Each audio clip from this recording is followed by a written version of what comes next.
आज की डेट में हमारी सोसाइटी में इंपॉर्टेंस किस चीज की है? किस चीज की है? कि आपको आईआईटी में एडमिशन मिल जाए, आईआईएम्स में एडमिशन मिल जाए, आप पढ़ाई में टॉप कर जाओ, आप ये कर जाओ, वो कर जाओ। आप किसी को बोलोगे भैया अपने बच्चे को जाकर के चेस खिलाओ, उसकी जिंदगी बदल जाएगी, लोग हंसेंगे, उन्हें ये क्या बोल रहे हैं, पागल है क्या? लेकिन मैं आपको बिल्कुल सच बोल रहा हूं, बिना किसी फिल्टर के, बिना किसी लेयर के, कि हुआ क्या, ये चेस को खेल खेल करके कि जहां स्कूल में मैं अपने ध्यान को 5 मिनट के लिए भी एक क्लास में नहीं रोक पा रहा था, मतलब 90% से ज्यादा क्लासेस में नहीं रोक पा रहा था, 10% क्लासेस ऐसी थी जहां पर ध्यान रुकता था, कुछ अच्छे थे, कुछ अच्छी क्लासेस भी थी। तो उसके बाद में क्या हुआ कि यहां पे चेस खेलते खेलते बाय डिफॉल्ट एफर्टलेसली खेल खेल में ऑब्जर्वेशन पावर्स अपने आप ही बढ़ गए। मतलब आप नहीं भी चाहोगे तो आपको अपने ध्यान को उस गेम में 2 घंटे तक, 3 घंटे तक, 4 घंटे तक लगा करके रखना ही पड़ेगा अगर आपको खेलना है तो। कोई दूसरा ऑप्शन ही नहीं है। यह नहीं हो सकता कि आप सामने किसी के साथ में खेल रहे हो और माइंड में कुछ और सोच रहे हो, नॉट पॉसिबल।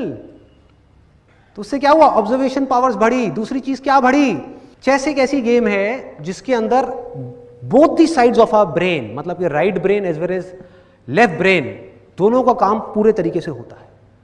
मतलब कि जो क्रिएटिव थिंकिंग है वो बढ़ गई, लॉजिकल थिंकिंग है वो बढ़ गई, दोनों के बीच में एक बैलेंस क्रिएट हो गया। और बिजनेस में और चेस में ज्यादा फर्क नहीं है, मैं हमेशा कहता हूं ये बात, ज्यादा फर्क नहीं है। मतलब कि जो इंट्यूशन है वो बढ़ गई कि क्या करूं अगला, जो स्ट्रैटेजी है वो भी बढ़ गई, वो पावर्स भी बढ़ गई, कॉन्सेंट्रेशन पावर्स बढ़ गई, ऑब्जर्वेशन पावर्स बढ़ गई, ध्यान को एक जगह पर एफर्टलेसली रोकना आ गया। तो यहां से ये मेरी फाउंडेशन है पूरी की पूरी। और बिना अपनी ऑब्जर्वेशन पावर्स के ऊपर काम किए, जिसको आप माइंड बोल सकते हो, बिना अपने माइंड को एक जगह पर टिकाए आप कोई भी काम करने निकल जाओगे, आप ज्यादा देर तक नहीं कर पाओगे बॉस। एक काम करोगे, एक फेलियर आया फिर हिल जाओगे, कोई प्रॉब्लम आई फिर घबरा जाओगे, कोई चीज सीखने जाओगे एकदम माइंड कहीं और भागने लग जाएगा। अपने माइंड को पूरी तरह से एक जगह पर रखना है, और बड़ी से बड़ी मुश्किल आ रही है उसको बिना डर के फेस करना है। ये चीजें कहां से आएंगी? जब तक बॉडी, माइंड और सोल, इन तीनों का इंटीग्रेशन नहीं होगा, ये तीनों एक साथ काम नहीं करेंगे।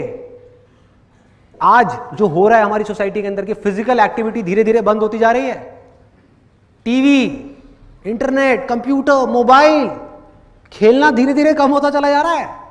इससे होगा क्या कि लाइफ में अगर कभी इन बच्चों को फिजिकली एक्सर्शन वाला कोई काम करना पड़ गया, क्या ये कर पाएंगे? नहीं कर पाएंगे। मतलब मेरी लाइफ की एक ऐसी स्टेज थी जब दिन में मिनिमम मैं 16 से 17 घंटे काम करता था, जब नया नया फोटोग्राफी का कोर्स किया था।